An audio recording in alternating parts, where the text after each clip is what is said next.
அனைவருக்கும் எனது அன்பான வணக்கங்கள். இன்றைக்கு நம்ம பார்க்க போகிற சமையல் குறிப்பு மிகவும் சுவையான கத்தரிக்காய் ஸ்டஃப்டு மசாலா எப்படி பண்ணுறதுனே பார்க்கலாங்க. இந்த கத்தரிக்காய்க்குள்ளே நான் ஸ்டஃப் வச்சு பண்ணியிருக்கேங்க. ரொம்பவே சூப்பரான ஒரு ரெசிபி. நல்லா இந்த மசாலா நல்லா காரசாரமாக நல்லா அதாவது உதிரி உதிரியாக இருக்கும். இப்போ இந்த மசாலா எப்படி பண்ணுறதுனே பார்க்கலாம். ஒரு பேனில் கேஸை ஸ்லோ ஃபயரில் வச்சுக்கோங்க. அதில் 2 ஃபுல் டேபிள் ஸ்பூன் கொத்தமல்லி போட்டுக்கோங்க, 1 டீஸ்பூன் சீரகம் போட்டுக்கோங்க, ஒரு 8 பல் பூண்டு போட்டுக்கோங்க, ஒரு 10 வத்தல் போட்டுக்கோங்க, அப்புறம் ஒரு கொஞ்சம் அதிகமாக கருவேப்பிலை போட்டுக்கோங்க. இது எல்லாமே போட்டு நல்லா ஸ்லோ ஃபயரில் வறுத்து எடுத்துக்கலாம். ஆயில் எதுவும் ஊற்ற வேண்டாம். இந்த பாருங்கள், இந்த மாதிரி நான் வறுத்து எடுத்துருக்கேன். அதில் ரெண்டு கைக்குத்தளவு வறுத்த நிலக்கடலை, அப்புறம் ரொம்ப பேருக்கு கொஞ்சோண்டு காஞ்ச தேங்காய். இந்த தேங்காய் உங்கள்கிட்ட இல்லைன்னா பரவாயில்ல, நீங்கள் வெறும் தேங்காய் கூட, நம்ம நார்மலாக ஃப்ரெஷ் தேங்காய் கூட பயன்படுத்திக்கலாம். இப்போ இந்த மசாலாவுக்கு தகுந்தவாறு தேவையான அளவு உப்பு போட்டுக்கோங்க. ஒரு 1/4 டீஸ்பூனுக்கு கொஞ்சம் அதிகமாகவே போட்டுக்கலாம். அப்புறம் கொஞ்சமாக மஞ்சள் பொடி, ஒரு ஃபுல் டீஸ்பூன் பெருங்காயப்பொடி போட்டிருக்கேன். பாருங்கள், இந்த குட்டி டீஸ்பூனுக்கு நான் ஒரு ஃபுல் டீஸ்பூன் போட்டிருக்கேன். இது எல்லாமே நல்லா தண்ணி எதுவுமே சேர்க்காமல் நல்லா கொரகொரப்பாக அரைச்சி எடுத்துக்கோங்க. நல்லா உதிரி உதிரியாக இருக்கணும். அப்புறம் இந்த கத்திரிக்காய் நான் பெரிய சைஸே பயன்படுத்தியிருக்கேன். இது ரெண்டுமே 300 கிராமுக்கு மேலேயே இருக்குது. கொஞ்சம் பெரிய சைஸு கத்திரிக்காய். நீங்கள் குட்டி கத்திரிக்காய் கூட பயன்படுத்திக்கலாம். இந்த மாதிரி கட் பண்ணி எடுத்துக்கோங்க. அதோட காம்பு பகுதியை வெட்டிடாதீங்க. அப்புறம் இது உள்ள அந்த பஞ்சு போல் இருக்கலாம், இதை நம்ம கட் பண்ண போகிறோம். பட் இந்த கத்திரிக்காய் தூர போட்டுறாதீங்க. அந்த உள்ள பாட்டை, அது நம்மளுக்கு ரொம்பவே முக்கியமாக அதை நம்ம பயன்படுத்த போகிறோம். அதனால் எக்காரணத்தை கொண்டு இதுலேருந்து நம்ம எடுக்கிற எந்த ஒரு பொருளையும் நீங்கள் தூர போட்டுற வேண்டாம். இதை நம்ம ஸ்டஃப் பண்ணதுக்கப்புறம் கவராக பயன்படுத்துவோம். இந்த மாதிரி நல்ல ஒரு குட்டி டீஸ்பூன் வச்சு எடுத்துக்கிட்டிங்கன்னா இந்த மாதிரி கிண்ண மாதிரி ஒரு நல்ல ஷேப்பில் வந்துடும். இது நீங்கள் மற்ற கத்திரிக்காய்லாம் எடுக்கும் வரைக்கும் தண்ணியில் போட்டு வச்சுருங்க, இல்லைன்னா கருப்பாயிரும். பாருங்கள், இப்போ நான் இதை 4 ரெடி பண்ணி வச்சுட்டேன். அப்புறம் லைட்டாக இதில் நான் கடலெண்ணெய் அப்ளை பண்ணியிருக்கேன். சும்மா குக்கிங் ஆயில் எதுனாலும் லைட்டாக அப்ளை பண்ணிக்கோங்க. அப்புறம் தேவையான அளவு உப்பு போட்டுக்கோங்க. லைட்டாக மேலே தூவி விட்டுருங்க.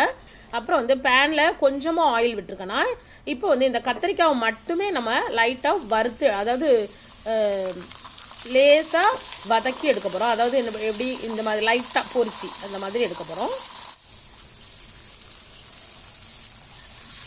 இதுலேயே உங்களுக்கு ஹாஃப் குக் ஆயிரும். இதுலேயே நீங்கள் முழுமையாக குக் பண்ணிடாதீங்க. இது அரை வேக்காடு தான். அதாவது கொஞ்சமாக நம்ம குக் பண்ணி எடுக்க போகிறோம். இந்த மாதிரி பண்ணி லேசாக வறுத்து ஃப்ரை பண்ணி எடுத்துக்கோங்க. இந்த சைடு கொஞ்சம் நேரம், அந்த சைடு கொஞ்சம் நேரம். இப்போ ரெடி ஆகிட்டு, இப்போ நம்ம இதை எடுத்து வச்சிடலாம். எடுத்துகிட்டு இப்போ தான் நம்ம இதில் ஸ்டஃப் வைக்க போகிறோம். இந்த மாதிரி நீங்கள் ஹாஃப் குக் பண்ணிட்டீங்க அப்படின்னா இதுக்கப்புறம் நம்ம இது பாருங்கள், இந்த மீதி இருக்குல்ல அந்த கத்திரிக்காவை இதே மாதிரி சும்மா பேருக்கு லேசாக வதக்கிட்டு இதில் உப்பும் மஞ்சள் பொடியும் மட்டுமே போட்டு லைட்டாக வதக்கி எடுத்துக்கோங்க.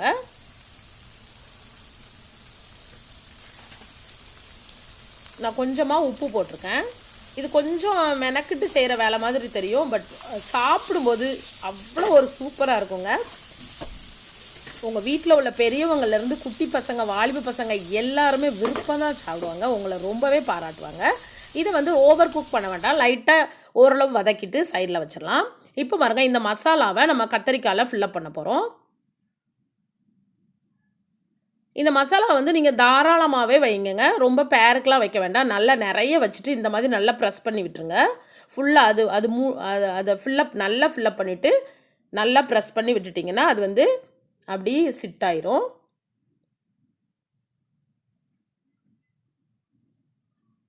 இப்போ நம்ம இந்த கத்திரிக்காயோட மேல் பகுதி இருக்குல்ல, இதெல்லாம் வச்சு நம்ம அதை இது மேலே வச்சு கவர் பண்ணி எடுக்க போகிறோம்.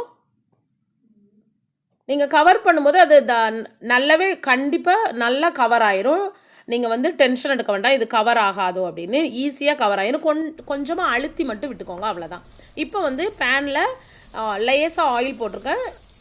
அப்புறம் கேஸை மீடியம் ஃப்ளேமில் வச்சுக்கோங்க. இந்த மாதிரி கத்திரிக்காவை உள்டா, அதாவது உள்பக்கம் மாற்றி போட்டு நம்ம இப்போ ஃப்ரை பண்ண போகிறோம். பாருங்கள், இப்போ இந்த கத்திரிக்காய் வந்து உங்களுக்கு தெரியும் இது வேகாமல் இருக்கிற மாதிரியோன்னு. கண்டிப்பாக இது நல்லா கத்திரிக்காய் வந்து வேகிறதுக்கெலாம் ரொம்ப நேரம் ஆகாதுங்க. இந்த மாதிரி நீங்கள் பண்ணும்போது அது கொஞ்சம் கொஞ்சமாக, இப்போ நம்ம ஏற்கனவே 50% வேக வச்சிட்டோம், இதுலேயும் வெந்துடும்.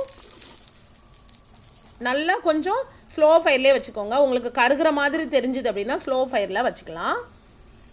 அப்புறம் வந்து இந்த காம்பு பகுதியை நீங்கள் வந்து எக்காரத்தை கொண்டு எடுத்துடாதீங்க. எடுத்துட்டிங்கன்னா கொஞ்சம் உங்களுக்கு கஷ்டமாக இருக்கும் திருப்பி போடுறதுக்கு. இப்பொழுது சுவையான கத்தரிக்காய் ஸ்டஃப்டு மசாலா ரெடி ஆகிட்டுங்க. இதே மாதிரி உங்கள் வீட்டில் ட்ரை பண்ணுங்கள். அப்படியே நீங்கள் எடுத்து சாப்பிட்ருவீங்க. அப்படி இருக்கும், ரொம்ப டேஸ்ட்டாக இருக்கும். இப்போ பாருங்கள், நான் உங்களுக்கு கட் பண்ணி காமிக்கிறேன். இந்த மாதிரி இருக்கும். ரொம்பவே அருமையான ஒரு ரெசிபிங்க. நீங்கள் கண்டிப்பாக ட்ரை பண்ணுங்கள், என்ஜாய் பண்ணுங்கள். தேங்க்யூ.